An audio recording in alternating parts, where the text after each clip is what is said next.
بسم اللہ الرحمن الرحیم۔ السلام علیکم، میں ہوں آپ کا بھائی عباس حمدانی۔ آپ دیکھ رہے ہیں جعفریات ٹی وی۔ آج کا ہمارا ٹاپک ہے شہید کربلا سرکار سوید بن ابی متا علیہ السلام۔ دوستو، ہم شام غریبہ کا ایک سلسلہ بیان کر رہے ہیں۔ اب اس مقام پر سوال پیدا ہوتا ہے کہ شام غریبہ کا سب سے پہلے واقعہ کون سا ہے؟ میری تحقیق کے مطابق شام غریبہ کا سب سے پہلا واقعہ سرکار سوید بن ابی متا علیہ السلام کا ہے۔ پہلے میں ان کا تعارف کروا دوں کہ جناب سوید تھے کون۔ یہ شہنشاہ معظم مولا امیر کائنات علیہ الصلوۃ والسلام کے بزرگ صحابی تھے، اور ان کا شمار شہنشاہ معظم علیہ السلام کے اصحاب خاص میں ہوتا تھا۔ انہوں نے جنگ جمل اور جنگ صفین میں اپنی جوانی کی نعمت کا شکر ادا کرتے ہوئے اپنے زمانے کی شہنشاہ یزدان اقتدار مولا امیر المومنین علیہ الصلوۃ والسلام کی بڑی بہادری کے ساتھ نصرت کی تھی۔ جنگ جمل اور صفین اور نہروان میں خوارج کے دانت ان کی تلوار نے توڑ کر یوں کھٹے کیے تھے کہ وہ رہتی دنیا تک کھٹے ہی رہیں گے۔ یہ اصل میں کوفے کے رہنے والے تھے، صاحب شب زندہ دار، زاہد اور عابد بے بدل تھے۔ ان کی پیشانی پر صبح کے پرسعادت ستارے کی طرح ہمیشہ محراب چمکتا رہتا تھا۔ شہنشاہ معظم مولا امیر کائنات علیہ الصلوۃ والسلام نے سرکار سوید بن ابی متا علیہ السلام کو اپنے خاص صحابی سرکار بشر بن عمرو حضرمی علیہ السلام کا بھائی بنایا تھا، اور ان کے درمیان صیغہ اخوت بھی خود ہی پڑھایا تھا۔ بشر بن عمرو حضرمی وہ شخص تھے کہ جنہیں کربلا معلی میں 9 محرم کے دن یہ اطلاع ملی تھی کہ تمہارے فرزند کو مخالفین نے گرفتار کر لیا ہے اور وہ اب تاوان طلب کر رہے ہیں، اور انہوں نے دھمکی دی ہے کہ اگر تاوان ادا نہ کیا گیا تو وہ اسے شہید کر دیں گے۔ مگر انہوں نے امام مظلوم علیہ الصلوۃ والسلام کو چھوڑ کر جانے سے انکار کر دیا اور کہا کہ چاہے میرے لاکھوں بیٹے شہید ہو جائیں، مگر میں اپنے شہنشاہ امام زمانہ علیہ الصلوۃ والسلام کو اس عالم غربت میں چھوڑ کر کہیں نہیں جاؤں گا۔ پھر امام مظلوم علیہ الصلوۃ والسلام نے ان کے دوسرے فرزند کے ہاتھ تاوان بھجوا دیا، مگر یہ نہیں گئے تھے، جبکہ امام مظلوم علیہ الصلوۃ والسلام نے بھی فرمایا تھا کہ تمہیں بیٹا لینے آیا ہے، تم چلے جاؤ، مگر یہ قدموں میں گر پڑے اور عرض کیا کہ للہ مجھے اپنی نصرت سے محروم نہ کریں۔ سرکار سوید بن ابی متا علیہ السلام کے بارے میں تاریخ میں یہ بھی لکھا ہے کہ جس وقت سرکار امیر مسلم علیہ الصلوۃ والسلام کوفہ تشریف لے آئے تو انہوں نے اپنے نائبین نے بیعت میں سرکار سوید بن ابی متا علیہ السلام کو بھی شامل فرمایا تھا۔ جب سرکار امیر مسلم علیہ الصلوۃ والسلام شہید ہوئے تو یہ کوفہ کے نواح میں ان کی طرف سے بیعت لینے میں مصروف تھے۔ اسی دوران کوفہ کے دروازے ان کے لیے بند کر دیے گئے، جس کی وجہ سے یہ کوفہ میں داخل نہیں ہو سکے تھے۔ جب انہیں سرکار امیر مسلم علیہ الصلوۃ والسلام کی شہادت کی خبر ملی تو یہ خفیہ راستے سے امام مظلوم علیہ الصلوۃ والسلام کی طرف روانہ ہو گئے، اور قطانیہ سے پہلے یہ امام مظلوم علیہ الصلوۃ والسلام کے پاک قافلہ میں شامل ہو گئے تھے، اور پھر کربلا تک یہ پاک قافلہ کے ساتھ ساتھ رہے تھے۔ روز عاشور اگرچہ ظاہر ان کی ضعیفی تھی، مگر عزم نصرت و شہادت عین شباب پر تھا۔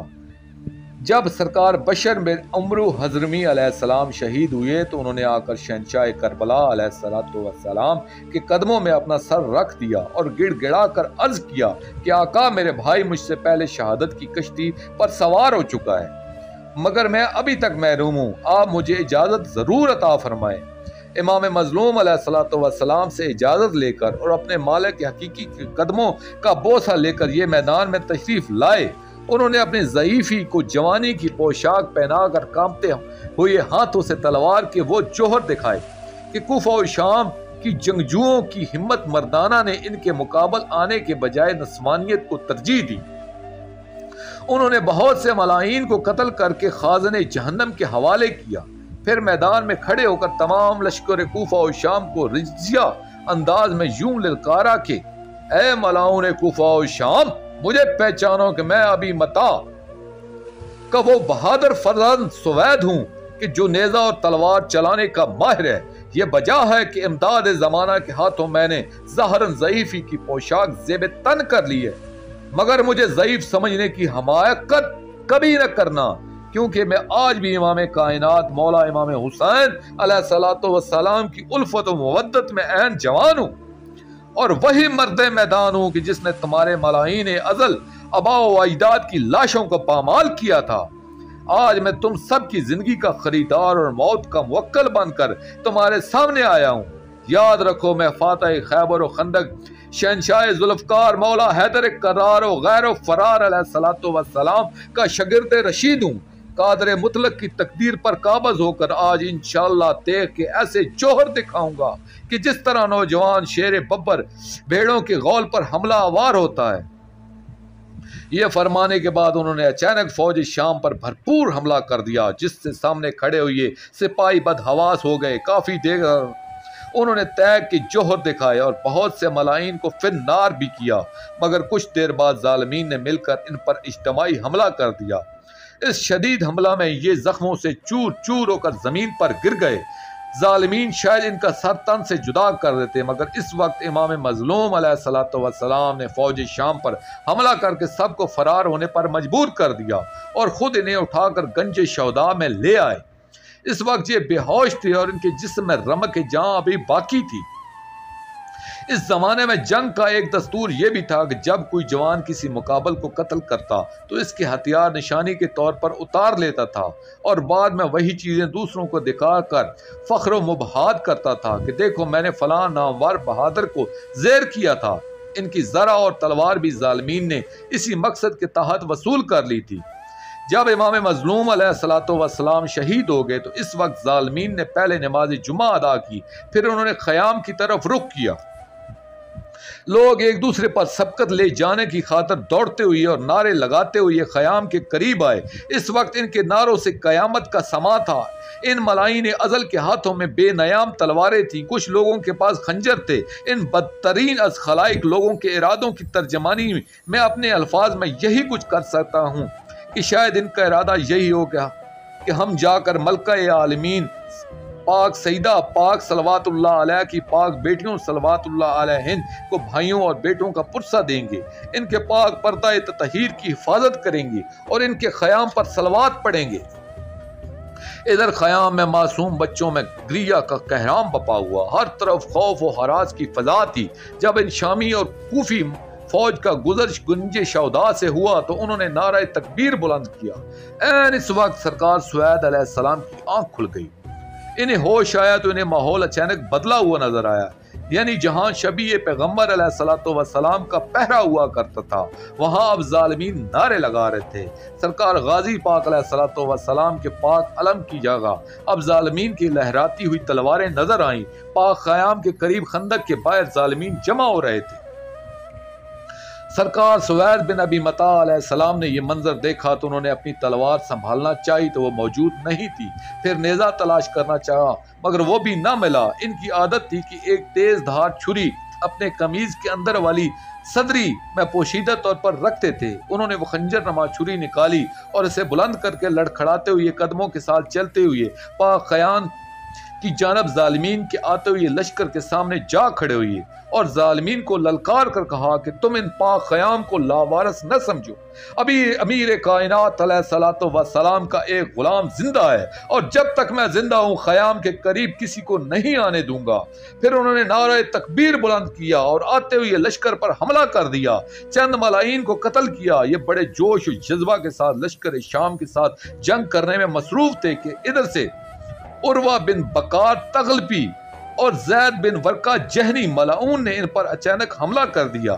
جس وقت دو نیزے ایک ساتھ ان کے سینہ میں لگے تو سرکار سوید علیہ السلام کا رخ نجف اشرف کی طرف مڑ گیا اور رو کر عرض کرنے لگے کہ آقا غلام کا آخری سلام قبول فرمائیں۔ آپ کی پردہ دار بیٹیاں صلوات اللہ علیہن اب اکیلی رہ گئی ہیں کیونکہ ان کے پردوں کے سب نگران چل بسے ہیں۔ ان درد رسیدہ مسرورات صلوات اللہ علیہن کے پردوں کے اب آپ ہی محافظ ہیں۔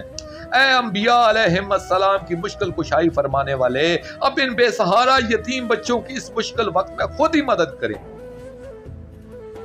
ان اشک آلودہ آنکھوں سے سب مومنین مل کر دعا کریں۔ ان پاک معظمہ شہزادیوں صلوات اللہ علیہم کے غم و آلام کا موسم ختم ہو جائے، ان کے دکھوں اور غموں کا اب بھرپور انداز میں انتقام لیا جائے، ان شہید ہونے والے مظلوم علیہم السلام کے مقصد عظیم کی جلد تکمیل ہو، ان کا پاک منتقم حقیقی اجر اللہ فرج شریف جلد تشریف لائیں، اور محمد وآل محمد علیہم السلام کی ابدی اور دائمی حکومت الہیہ کا قیام فوراً عمل میں آئے، آمین یا رب العالمین۔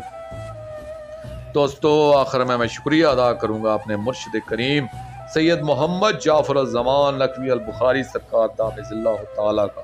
یہ مضمون میں نے ان کی کتاب مجالس المنتظرین علی روضۃ المظلومین جلد 4 سے پیش کیا ہے، اور آخر میں اپنے پاک شہنشاہ کی بارگاہ میں دعا کریں، اللہ جل یا ولی المظلومین، اللہ جل یا وارث خون شہدائے کربلا، اللہ جل یا سارت الحسین اجل اللہ تعالی فرجک و صلوات اللہ علیکہ یا ربا محمد وآل محمد صلی اللہ محمد وآل محمد واجل فرج آل محمد صلی اللہ علیہ وآلہ وسلم۔